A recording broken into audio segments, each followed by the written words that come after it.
Tudo bem. And we are live. Hello, hello, everyone.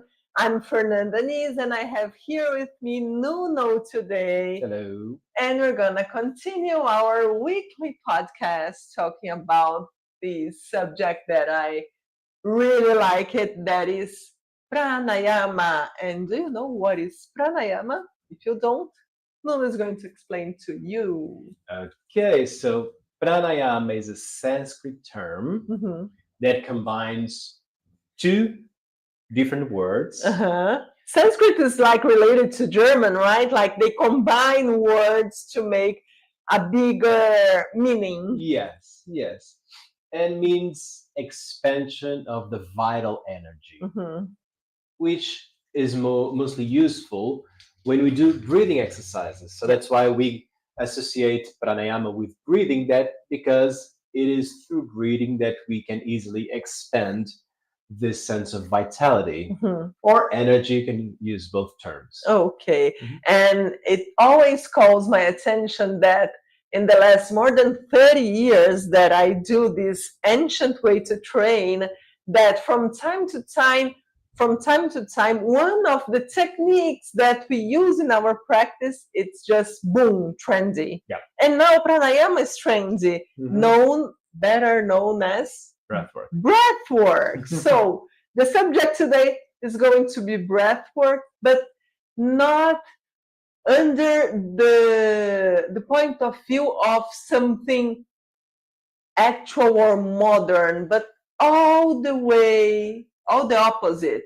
That is something ancient, some really, really old knowledge that was developed more than 5,000 years ago based on experiencing and making wrong or right, and what works is still here, what doesn't work goes out. This is like we didn't have science back then, so this was the way things were developed.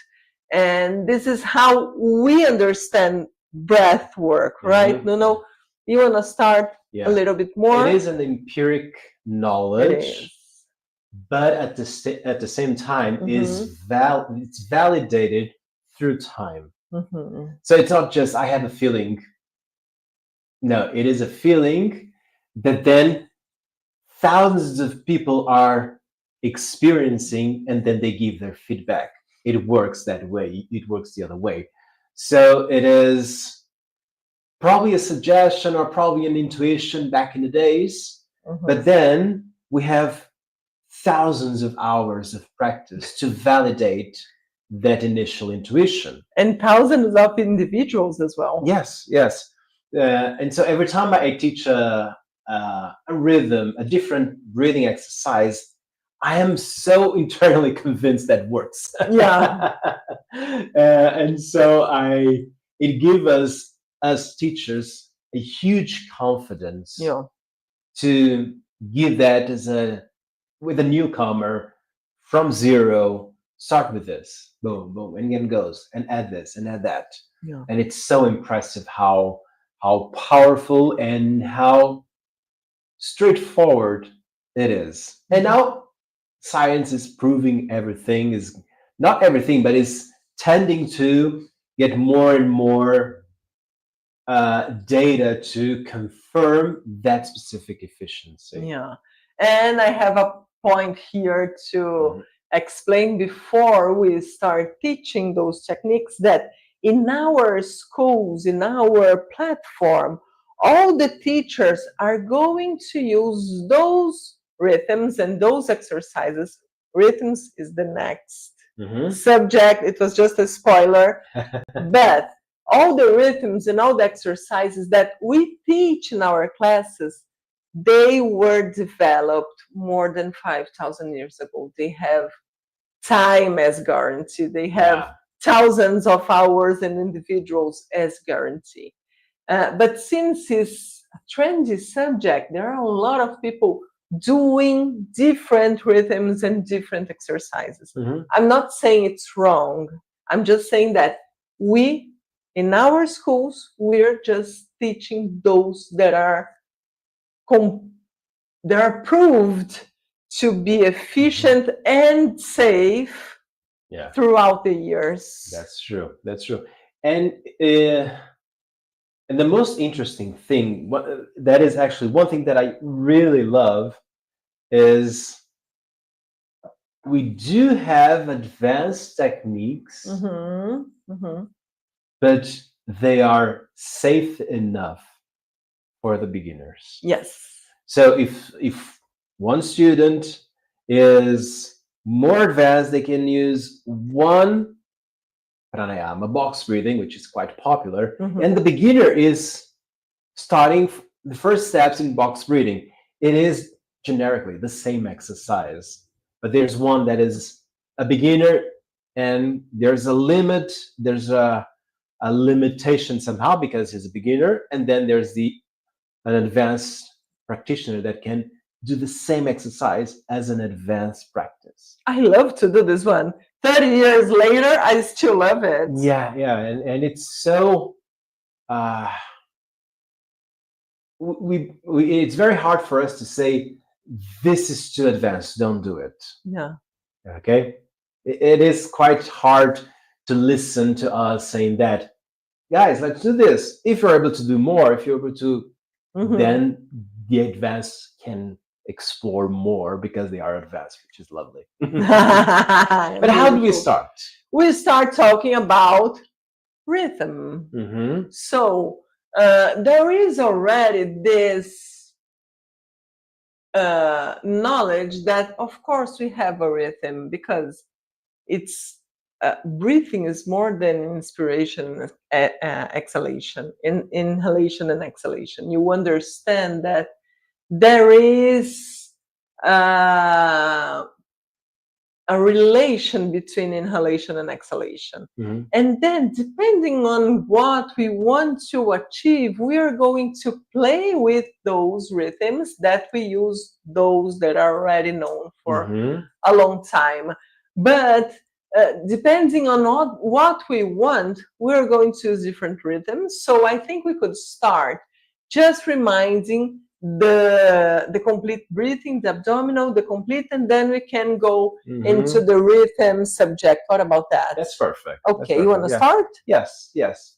So just to start the hook of what a rhythm is, it's somehow related to the breathing cycle. So this concept of breathing cycle is really important, even graphically, if we think about a breathing cycle. So he has a starting point and an end point, which overlaps the starting point of the next breathing cycle. So keep that in mind, which is useful. Most of us, we consider a breathing cycle as to inhale and exhale, 2 phases. Yeah. 2 moments. Yeah. 2 different moments, right? But then when you go to swim, you start exploring other moments. You inhale out of the water, and then when you go into the water, you start exhaling, you can retain the air, you can manage how to breathe, how much air that you're going to keep. And then you suddenly realize that, oh, this is not just only inhale and exhale, there's something more, right? So this is where the rhythms use their playground. Okay, so from start, conscious breathing, so you can have that perception of the breathing cycle, inhale and exhale. Then you can easily start the abdominal breathing. So using that inhalation exhalation cycle, isolate the abdominal breathing when comparing to the upper breathing is way more useful. Okay, you have more air into the lungs, and you train the diaphragm. You have a lot of interesting stuff that we talked previously past week. Then the upgrade from the abdominal breathing to the complete breath, combining 3 movements: abdominal movement, ribcage expansion, upper chest expansion, using the full capacity of the lungs. And this is where it gets interesting. When you teach for the first time the complete breath in a group, you're going to notice that a big portion, not 100%, but most of them will inhale that way and hold their breaths. Huh. I say nothing. But when you breathe so deeply, you kind of want to savor, to Uh-huh. have, oh, I did it. And that's the retention with air. That's where you hold your Beautiful. breath. It's not something that we add, it is something that is suggested by the complete breath. Inhale deeply from the bottom to the top of the lungs, hold. Then we can, of course, expand the time of that retention and then exhale. Yeah. Okay? Yeah. And so you start to understand at least 3 moments to inhale, to hold your breath, and then to exhale. I was just noticing that, that Lola, our dog, she always does that. When she wants to get in a deeper sleep, she's going to do an inhalation. She does like, and then she holds it. Even a dog, like she holds it for like 2 seconds, and then Like a and sigh. and relax. Yeah, but she does this tiny retention for some time. It's interesting. It is really interesting. And then, if we think about that, if that you spontaneously add the full retention, if I encourage you to really exhale to the limit of your lungs, like if you're squeezing your lungs, go out, out, out, out, out, out, out, exhale, exhale, exhale. That suspension with the lungs empty happens not that often, but when you navigate the whole group to a really interesting exhalation, there's a big portion of the students that can suspend on an empty breath by themselves. And then you start a new breathing cycle. And this way you introduce the 4 moments that we can use in rhythms.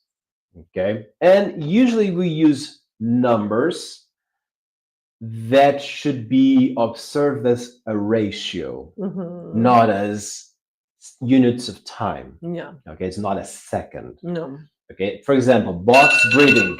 A lot of people do box breathing with inhaling 4, hold your breath in 4, exhaling 4, lungs empty, 4. But if your lungs capacity is bigger, it's going to be too fast and kind of out of phase. It doesn't make sense. So probably it's going to be a count of 5, a count of 6, count of 10. You're not even are going to feel the effect because 4 is too easy. So you're not gonna feel the effect. So you have to understand that that's what you said, like it's a ratio, and the square rhythm or the box breathing, this is the thing about it. All the phases should have the same amount of time. Right? Usually for when we apply rhythms, the reference time, which is 1, is the inhalation time. So if I say 1, 2, 1, 2, I use the 1 as the inhalation time. That for me is 3, for you is 6. Then full retention for me is 6, for you is 12. And so forth. Then exhalation is 1, 3 for me, 6 for you. Empty retention, 6 for me, 12 for you. Okay, so it's 1, 2, 1, 2 is a ratio, and it allows you to make this kind of adaptation to the individual. Yeah. Okay. Yeah. When do we know that the rhythm is good? In your opinion, okay? I have mine. For what I have felt and what I saw in the practices that I give, the limitation is in the retention with the lungs empty. It's my perception. The retention of the lungs empty is what is going to give you the limits, the ratio. So, for example, this one, the box breathing. If you inhale in 4, hold in 4, exhale in 4, all the 3 should be easy. But if you cannot hold in 4, you have to bring it down for 3, 3, 3, 3. Mhm. But if it's too easy, I always suggest that you increase one by one. But if 4 is way too easy, then go 6, 8, 10, and always bring your attention to the retention with the lungs empty. And this is what is going to give you even today, if I'm going to do a square rhythm, I can do like 16, for example. So it's going to be 16 easy, 16 easy, 16 easy, 16, okay, I'm good. Yeah. So this is the part that gives me the limitation, and this is what I use in the classes. Yes, yes. I have the same idea, but I think as a concept, okay, it needs to challenge me, but it needs to be a sustainable challenge. Yes. So that means that it's not just for one cycle. No. If you ask me, can you inhale in 20, hold 20, exhale in 20? Maybe I can for one cycle. Yeah, exactly. Not for multiple cycles. So I need to, that perception usually is on the empty retention. Yeah. Am I going to be able to keep for the next round, for the next cycle? Few rounds. If not, if that's, oh no, I'm in my limit. So that is too much. Yeah. Okay. And you cannot like cheat counting 1, 2, 3, and in the retention with the lungs empty. 1, 2, 3, 4. No. Not like that. Yeah. Keep in a steady pace. Yeah. So I like that find the exercise sustainable somehow. Okay? There is an exercise that I really like, is imperceptible breathing, Tamas Pranayama, which is a variation of the complete breath. So you inhale deeply and exhale deeply, and progressively you are going to slow down, so slow that apparently it looks like you're not breathing. So it takes not a lot of time, but it takes a few cycles to slow down, to make that performance. But it needs to be sustainable. You internally gonna feel, if I go slower, I'm gonna mess up. That's how sustainable it needs to be. Now it's the plateau, but the low rhythm plateau that I need to be for that exercise. Okay. And I like that idea of validating my comfort, my challenge, and am I going to be able to do it for another round? Yeah. Okay. Yeah, it's nice. It's beautiful. And I was going to tell you, something that I really like about pranayama is that at the same time you are working on your concentration. And personally, is one of my favorite concentration exercises, because for me, for my mathematic brain, it's easier to keep the focus when I'm counting and I'm doing my pranayama and I'm counting and I'm doing it. So it works really well for me. It's a really good concentration exercise that really brings me to a high concentration level. So if you want to try it, can be a good idea as well. But no, beyond doing the chaturanga pranayama, the box breathing, why or when should we do this exercise? At what moments we should use it? As you said, concentration is great. Like you're out of focus and you need to do a task and you have a couple of minutes to prepare for the task. It is a good moment for the box breathing, and also for emotional regulation. Like you're kind of off track emotionally. Okay, sit, do box breathing for 5 minutes. Okay, and let everything settle down. Yeah. I really like that one when things are very crazy and you need clarity, maybe? Yeah, I need clarity, but I still need things to do. Yeah. Okay, it's not just relax. Yeah, it's not relaxed. I need to stay sharp. I just need to kind of equalize my mental environment with preoccupations, with problems, with my emotions and all of that. So I need to reorganize everything. Box breathing it is great for that. Yeah, I still, even today, more than 30 years later, I would say maybe this is the one that I use the most. I really like it. I like the effect in my brain and my consciousness and my attention and my concentration. So maybe it's my favorite one. And I have one thing to add. As you said, you have a very mathematical mind. And this kind of exercises, they are not into a solution. It's not like working your numbers to find a result. You're using numbers to stop thinking. Not thinking about the problem, not thinking about what the result is, because that's how a lot of the times you use your ability with numbers is to find results, is to find solutions, is to overcome obstacles, find patterns. So it is very useful for you, but also can be very exhausting. But you're not going to change into another thing.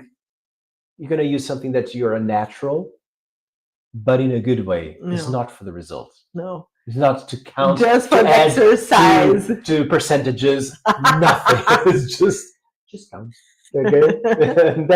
that is so interesting that you still use the numbers even to quiet your mind and your emotions. It's lovely. It is. Okay, so since we still have some time, let's use another rhythm. Which like other one you like? Personally, I like the 1-4-2. It's a more advanced one. It's more advanced, but notice that we don't have an empty retention. Yes. Okay. So it's easier to evolve on this one, even though it's more advanced. It's easier to evolve, right? Yeah. The challenge is what I think is the turn between the full retention and the exhalation. By the feedback with my students is, inhaling 4, as an example. Inhaling 4, got it. In 16, got it. But then I exhalate too fast, and then I'm out of time. Lovely, that's a challenge. Okay? But notice that it is a workout of the breathing muscles. So you can exhale in a count of 8. Yes. Giving the same example, okay? Yeah. And that's the ability, that's the challenge there. Is more than just that long retention. That can be challenging, but then slowly. That's where the fun resides, and I love that one.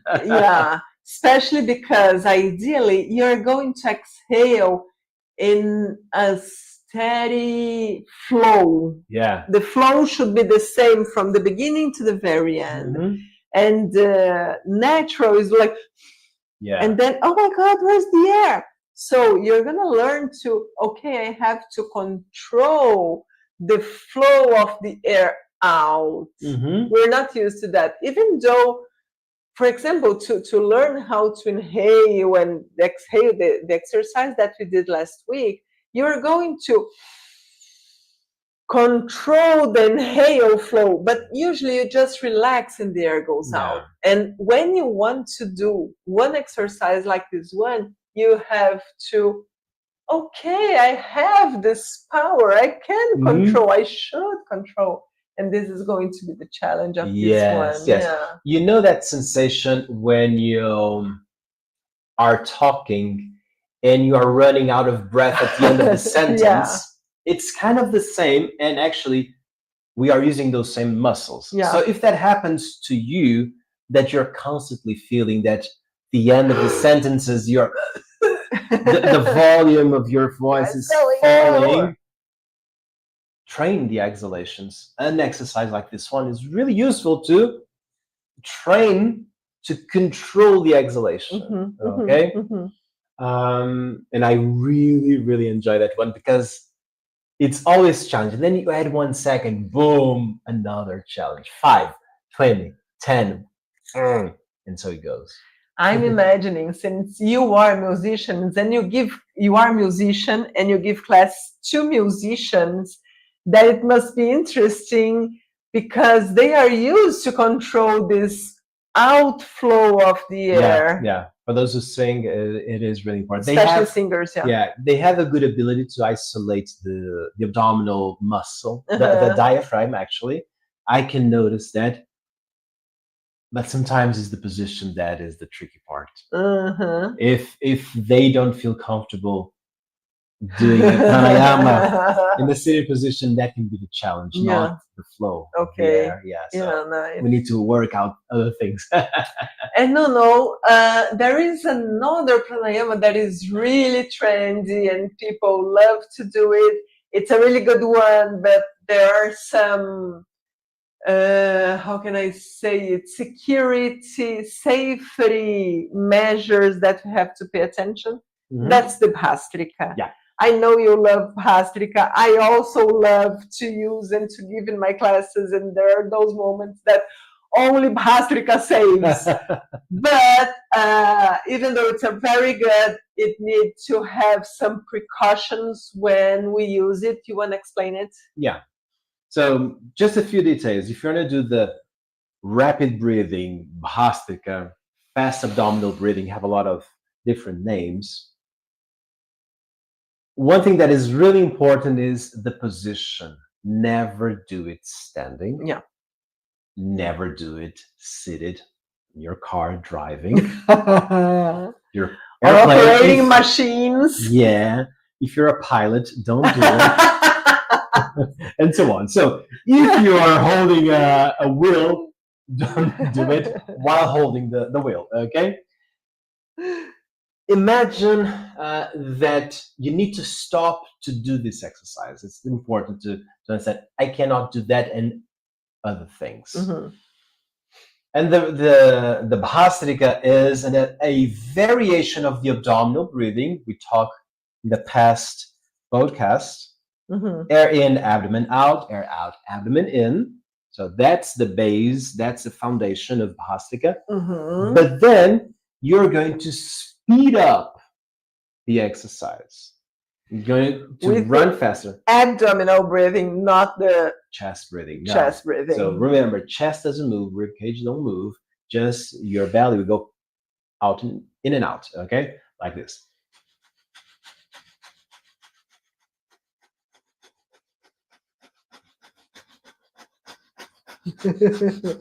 Got it? Everything happens here. Yeah.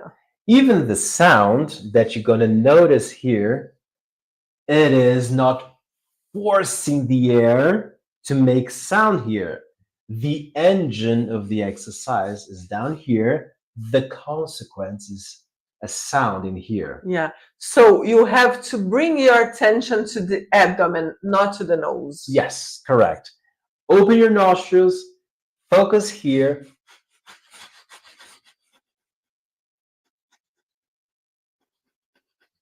And stay. This one that works better with a longer execution. Can you define longer? Yeah. Baby steps first. 30 seconds to start. Okay. Then pause. Good. Let's go to a second round. No, it's okay with me.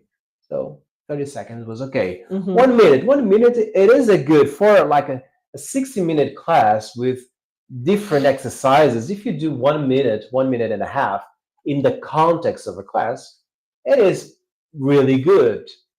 And things that can make you uncomfortable, the coordination of the abdominal movement, when that happens, sometimes you feel kind of a little pain or discomfort. Don't worry, just lower the rhythm, control the coordination. The comfort will come really quickly and then speed up again. Okay? And always finalize on an empty breath. never on a full breath. So at the end of the exercise, as a safety procedure, stay on an empty breath, and hold it. hold it, and then inhale. Mm-hmm. Done. Okay, Good. that's really safe to do it that way. Okay. And I think those are kind of the things that you need to be Aware. technically. Other things, if you're anxious, don't do it. If you're stressed, don't do it. When should you do it? When you need energy, when you need engagement, when you need willpower, when you need kind of that that strength, Yeah. and you need to boost, okay? Kind of nitro boost like you used to have in the cars, and you need that kind of explosive inner strength, and you need to ignite that. Bhastrika is the way. Okay. Yeah, true. You're kind of tired, but you need that extra boost of energy. You need to review the last page of a report, and you're kind of, I'm dying here. Pause. 1 minute. Fast, fast, fast, fast, fast. Hold on an empty breath. Okay. Grab the last page of the report. Yeah. Review what you need to do it, and then you finalize. That's how you can use Bhastrika in a very useful way. Very good. So I think we are done, but can we do 1 minute of Chaturanga Pranayama, Nuno? Yes. You can teach it and I execute it. Perfect. Let's since do that. I love it. Okay, so sit in a comfortable position. If, like we are here with the legs crossed, is uncomfortable, sit on a chair. Keep your back straight. Relax your hands on your knees. And then close your eyes mostly to bring your attention to what is happening inside. Focus your attention on your breath and start observing the breathing cycle. It starts when you inhale, and it should end when you exhale, at the end of the exhalation. And then on the second breathing cycle, you add the 2 retentions. Inhale deeply, use the full capacity of the lungs, abdomen out, rib cage to the sides, chest up, hold your breath. And then exhale, lower your chest, contract your rib cage, bring your abdomen flat, stay on empty breath. And then when you inhale again, do the same way, but now count time. Let's use as a reference 4 seconds or a count of 4. Inhale completely in a count of 4. Hold your breath in a count of 4. Breathe out in a count of 4. Stay on empty breath in a count of 4. If it was easy, inhale in a count of 5. Upgrade. If it was challenging enough, stay in a count of 4. And continue to do this box breathing. The 4 parts of breathing have the same duration. Counting the time means counting with your mental voice, and you can even visualize the numbers to make it easier to focus and to coordinate the 4 phases with the same duration.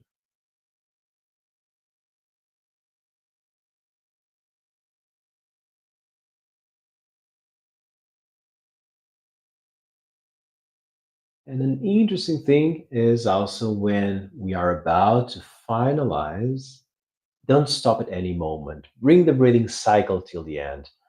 Finalize the exercise till the last second of the empty retention. And then when you inhale, here you don't need to count the time, and we can finalize the exercise.